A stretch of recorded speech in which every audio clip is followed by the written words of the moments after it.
Welcome to only IAS. स्वागत है आप सभी लोगों का प्रीलिम बूस्टर न्यूज डिस्कशन में। आज है 18 मई 2021। तो आइए देख लेते हैं कि ऐसे कौन से इंपॉर्टेंट आर्टिकल्स हैं जो आज हम कवर करने वाले हैं। हमारा फर्स्ट आर्टिकल स्वामी इन्वेस्टमेंट फंड के बारे में है। अच्छा, इस आर्टिकल पर चलने से पहले मुझे आपको एक छोटी सी जानकारी देनी थी। देखिए, मुझे एक छोटी सी सर्जरी करवानी है। कुछ खास तो नहीं, लेकिन मुझे लगता है कि 4-5 दिनों का समय तो लग ही जाएगा, या मैक्सिमम 1 हफ्ता मान लीजिए। तो कल तो मैं डिस्कशन लूंगा, उसके बाद ये डिस्कशंस पारस सर कंटिन्यू करेंगे। जब मैं वापस आऊंगा तो मैं इसे अगेन रिज्यूम कर लूंगा, ठीक है। तो चलिए अपना आर्टिकल देखते हैं। कॉन्टेक्स्ट ये है कि अभी हाल ही में हमारे फाइनेंस मिनिस्टर ने स्वामी स्कीम के तहत जो पहला प्रोजेक्ट कंप्लीट हुआ है, स्वामी का फुल फॉर्म है special window for affordable and mid income housing. जो पहला प्रोजेक्ट कंप्लीट हुआ उसमें कई सारे घर बने, तो जिन लोगों ने वो घर खरीदे थे उन्हें वर्चुअली हैंड ओवर किया गया। तो ये तो कॉन्टेक्स्ट है। अगर आपको मामला समझ में नहीं आया है तो थोड़ा सा बैकग्राउंड आपको लेना पड़ेगा। 2001, 2, 3 के दौरान जो रियल एस्टेट सेक्टर था वो काफ़ी बढ़िया जा रहा था। एज वी नो 2008 में सब प्राइम क्राइसिस आया, दुनिया भर में इसका प्रभाव देखा गया। इंडिया में भी रियल एस्टेट सेक्टर काफ़ी नीचे आया। उसके बाद उन्होंने 10, 11, 12 के बाद खुद को रिवाइव करना शुरू किया। अगेन रियल एस्टेट सेक्टर काफ़ी बढ़िया जा रहा था, बहुत सारा पैसा उसमें इन्वेस्ट किया जा रहा था।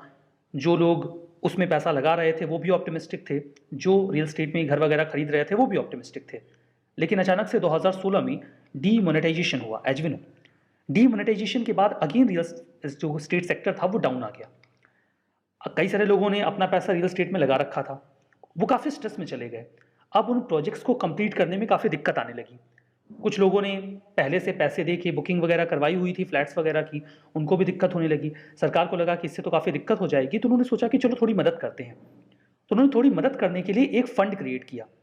इस फंड में उन्होंने ये बोला, जैसे 25 करोड़ का फंड था, तो उन्होंने कहा कि 10 करोड़ हम अपनी ओर से दे देंगे और बाकी का जो पैसा है वो प्राइवेट एंटिटीज़ या जो पब्लिक एंटिटीज़ हैं वो इसमें इन्वेस्ट करेंगे, लाइक LIC, SBI या प्राइवेट एंटिटीज़ भी इन्वेस्ट कर सकती हैं। ये जो सारा पैसा क्रिएट होगा, इस पैसे को हम इन्वेस्ट करेंगे रियल एस्टेट सेक्टर में जो इनकम्प्लीट प्रोजेक्ट्स हैं उनमें। जब वो प्रोजेक्ट्स कंप्लीट हो जाएंगे तो जिन लोगों ने भी एडवांस में पैसा वगैरह दिया था उनको उनका पोजीशन मिल जाएगा, उन्हें उनके घर मिल जाएंगे। इसी उद्देश्य से इस पूरी स्कीम को लॉन्च किया गया था नवंबर 2019 में। जो फंड क्रिएट किया गया उसे नाम दिया गया स्वामी इन्वेस्टमेंट फंड। काम वही है जो स्टार्ट प्रोजेक्ट थे। लेकिन देखिए, एक बात और भी थी कि किसी भी प्रोजेक्ट को इसमें पैसा नहीं दे दिया जाएगा, वो प्रोजेक्ट रेरा रजिस्टर्ड होना चाहिए। रेरा मतलब रियल एस्टेट रेगुलेटरी अथॉरिटी के जो भी नॉर्म्स हैं उस प्रोजेक्ट में उन्हें फॉलो किया गया हो। फर्दर वो बहुत एलीट क्लास के लिए ना बनाए जा रहे हों, रेदर मिड इनकम कैटेगरी के हाउसिंग प्रोजेक्ट्स हों। वो काफ़ी लंबे समय से पैसे की कमी की वजह से अगर अटके हुए हैं तो इस फंड में से उनको पैसा दे दिया जाएगा। बढ़िया प्लान था। देखिए, इस फंड को अल्टरनेट इन्वेस्टमेंट फंड के रूप में सेटअप किया गया। एक प्रकार का डेट फंड था जो कि सेबी के साथ रजिस्टर्ड है। अब अल्टरनेट इन्वेस्टमेंट फंड का क्या मतलब है? देखिए, ये कन्वेंशनल इन्वेस्टमेंट फंड से अलग होता है। कन्वेंशनली अगर हमें इन्वेस्ट करना होता है तो हम कहाँ जाते हैं? हम स्टॉक्स में पैसा लगाते हैं, शेयर्स खरीद लेते हैं। अल्टरनेट इन्वेस्टमेंट फंड उससे इतर इसलिए है क्योंकि बहुत रेयर है कि हम इन्वेट में पैसा लगाएं या हाउसिंग सेक्टर के किसी ट्रस्ट फंड में पैसे डाल दें। इसीलिए इसे अल्टरनेट इन्वेस्टमेंट फंड कहा जाता है, जो कन्वेंशनल इन्वेस्टमेंट फंड से अलग है। अब इतना सारा पैसा इकट्ठा हो रहा है, सपोज 25,000 करोड़ इकट्ठा हो रहा है। मैनेज कौन करेगा इस फंड को? इस फंड को मैनेज करने की जिम्मेदारी दी गई SBI कैप वेंचर्स को। अब मुझे तो पता ही नहीं कि SBI कैप वेंचर्स क्या होता है, लेकिन नाम से आइडिया लग रहा है कि SBI का होगा। बिल्कुल, ये होली ओन्ड सब्सिडरी है SBI कैपिटल मार्केट की। अच्छा, SBI कैपिटल मार्केट, अब ये क्या है? SBI capital market wholly owned subsidiary है स्टेट बैंक ऑफ इंडिया की। कुल मिला के ये स्टेट बैंक ऑफ इंडिया से रिलेटेड एक विंग है, ठीक है। अब इस फंड को स्पॉन्सर कौन कर रहा है? इसे स्पॉन्सर किया जा रहा है जो डिपार्टमेंट ऑफ इकोनॉमिक अफेयर्स के सेक्रेटरी हैं, मिनिस्ट्री ऑफ फाइनेंस के तहत, उनके द्वारा। इस फंड में पैसे लगाएगा कौन? Who will be the investor? इसमें देखिए, जो स्पेशल विंडो होगा, जो पैसे इकट्ठा किए जाएंगे, गवर्नमेंट से भी पैसे जाएंगे, जैसा कि मैंने आपको बताया। इनिशियली उन्होंने कहा था कि 10,000 करोड़ तो हमें डाल देंगे। उसके अलावा जो प्राइवेट इन्वेस्टर्स हैं वो भी पैसे डाल सकते हैं। Cash rich financial institutions, sovereign wealth funds, public and private banks, domestic pension and provident fund, global pension fund, मतलब बहुत सारे और मीन्स हैं जिससे इसमें पैसा आएगा और फिर वो पैसा जो स्टार्ट प्रोजेक्ट्स हैं हाउसिंग सेक्टर में उनमें इन्वेस्ट किया जाएगा। So that was all about Swami investment fund. हमारा नेक्स्ट आर्टिकल हेलमेंट के बारे में है। हेलमेंट काफ़ी लंबे समय से यहाँ पर स्ट्रगल चल रहा है। तालिबान के बीच में और अफगानिस्तान की सरकार की जो फोर्सेस हैं उनके बीच में असिस्टेंस दिया जा रहा है राइट नाउ यूएसए की फोर्सेस के द्वारा। ईद उल फितर का मौका था, तो तालिबान और जो अफगानिस्तान की गवर्नमेंट की फोर्सेस हैं उन्होंने एक कंसेंसस बिल्ड किया था कि 3 दिन तक फायरिंग नहीं की जाएगी। बिल्कुल 3 दिन का मौका खत्म हुआ और अगेन वहां पर फायरिंग शुरू हो गई। तो हेलमंड को आप एक तरीके से बैटल ग्राउंड कह सकते हैं जहां पर दोनों तरफ की फोर्सेस स्ट्रगल कर रही हैं। एक समय था जब यहां पर अफगानिस्तान की फोर्सेस के साथ साथ यूएसए और ब्रिटेन की फोर्सेस भी थी। ब्रिटेन की फोर्सेस ने खुद को बाहर कर लिया, यूएसए की फोर्सेस भी धीमे धीमे बाहर जा रही हैं, तो वहां पर स्ट्रगल और भी बढ़ रहा है। हालांकि राइट नाउ यूएसए की फोर्सेस यहां पर हैं हेलमंड में। हेलमंड को हेलमंड या फिर हेलमैन के नाम से भी पुकारा जाता है। प्राचीन समय में इसे हरमंड या फिर हेथुमंड कहा जाता था। खैर इतने नाम याद रख के हम करेंगे क्या। अफगानिस्तान का ये 34वां प्रोविंस है जो कि कंट्री के साउथ में है। देखिए ये पूरी लोकेशन जो है वो हेलमंड की है। मैं यहाँ पे हाईलाइट करता हूँ इसे, ये पूरी लोकेशन। आप एरिया देखेंगे, अगर 34 प्रोविंस हैं तो कंपैरेटिवली आपको काफ़ी बड़ा दिख रहा होगा ना। एक्चुअली में एरिया वाइज ये लार्जेस्ट प्रोविंस है अफगानिस्तान का और काफ़ी लंबे समय से यहाँ संघर्ष चल रहा है। इस प्रोविंस में 13 डिस्ट्रिक्ट हैं। खैर इतना स्पेसिफिक होने की आवश्यकता हमें है नहीं। कुछ और लोकेशन, जो प्रोविंस की कैपिटल है वो लश्करगढ़ है। हेलमंड रिवर एक्चुअली में यहाँ से बहती है जो कि इरीगेशन वगैरह के लिए पानी देती है। उसी के नाम पर इस प्रोविंस का नाम हेलमंड प्रोविंस रखा गया है। यहाँ पर एक कजाकी डैम है जो कि अफगानिस्तान का एक मेजर रिजर्वायर है, वो यही कजाकी डिस्ट्रिक्ट में सिचुएटेड है। हेलमंड जो है ये दुनिया का सबसे बड़ा ओपीएम यानी कि अफीम की खेती करने वाला रीजन माना जाता है। दुनिया में जो भी टोटल प्रोडक्शन होता है उसका 42% तो यहीं से आता है। 2001 में जब अफगानिस्तान में स्ट्रगल स्टार्ट हुआ तो हेलमंड प्रोविंस इंसर्जेंट एक्टिविटीज का हब बन गया। वर्तमान में ये अफगानिस्तान का एक बहुत ही खतरनाक प्रोविंस है। हमारा next article mice rain in Australia के बारे में है। क्या इस टाइटल को पढ़ के आपको सच में लगा कि ऑस्ट्रेलिया में आसमान से चूहों की बारिश हो रही है? क्योंकि जो न्यूज़ के आर्टिकल्स हैं वो तो कुछ ऐसा ही लिख रहे हैं। ऐसा बिल्कुल नहीं है। एक्चुअली में ऑस्ट्रेलिया का जो न्यू साउथ वेल्स का रीजन है, देखिए ये ऑस्ट्रेलिया और ये रीजन है न्यू साउथ वेल्स का, यहाँ पे चूहों की संख्या इतनी ज़्यादा हो गई है कि वो घरों की छतों से खुद ब खुद गिरे जा रहे हैं। अगर कोई व्यक्ति अपने गोदाम की सफाई कर रहा है तो जो मशीन उसे साफ करती है उसके पाइप में से डस्ट के साथ साथ चूहे निकल निकल के गिर रहे हैं। तो ऐसा लग रहा है जैसे बारिश हो रही है चूहों की।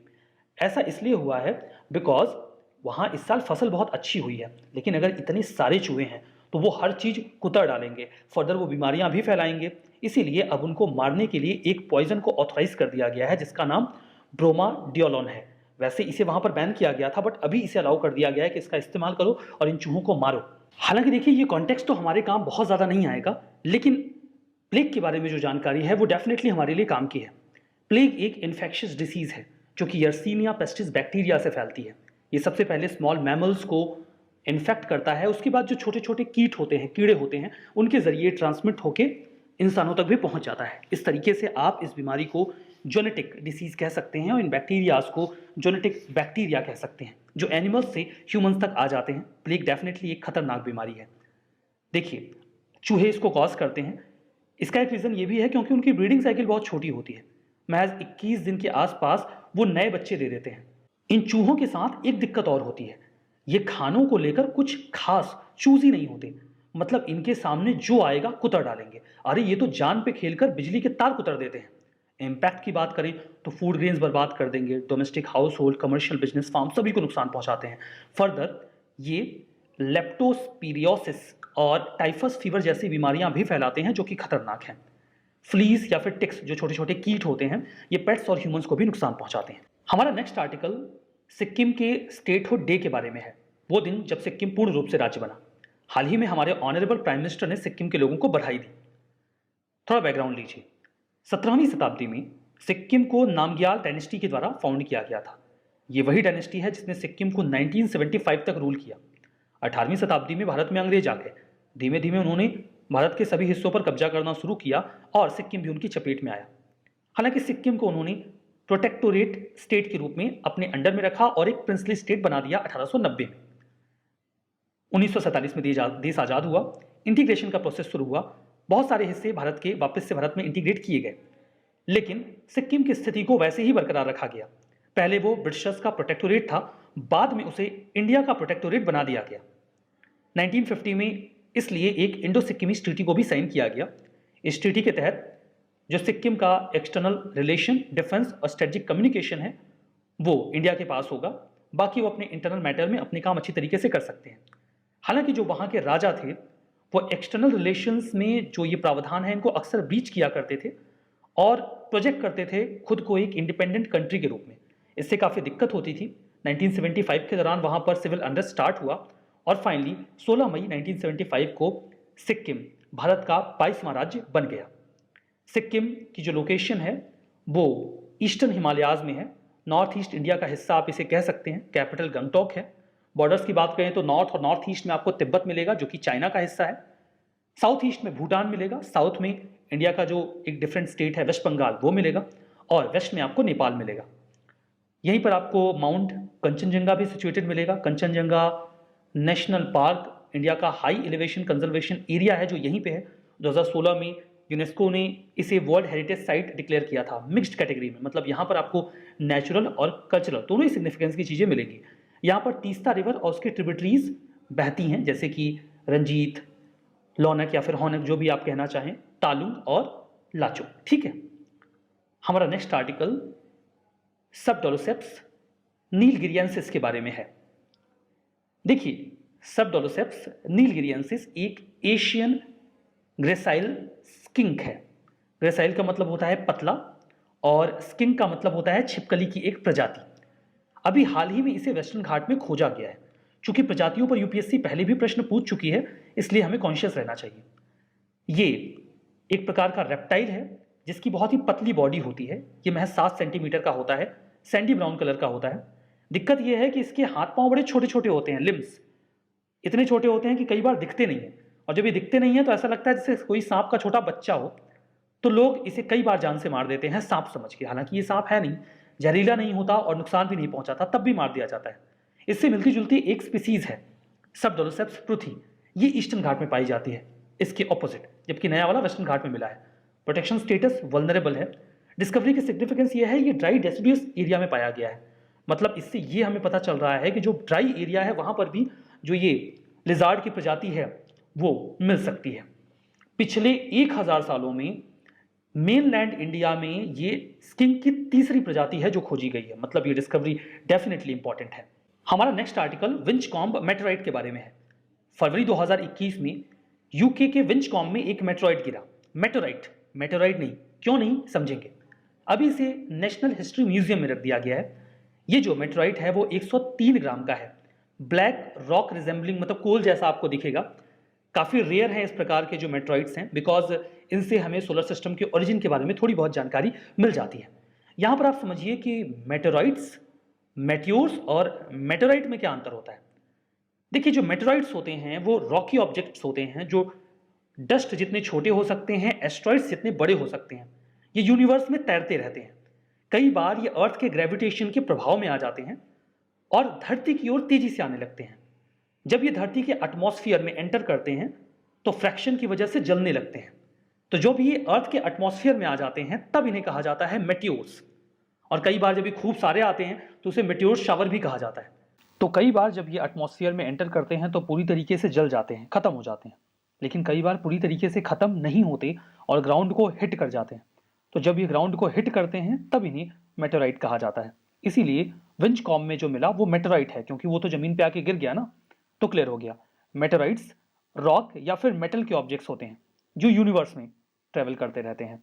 मेट्योर्स जब वो अर्थ में एंटर करते हैं, एटमॉस्फेयर में आते हैं, और मेटेराइट जब वो जमीन पे गिर जाते हैं। यहाँ पर कुछ स्टेटमेंट्स हैं, आपको ट्रू एंड फॉल्स बताना है।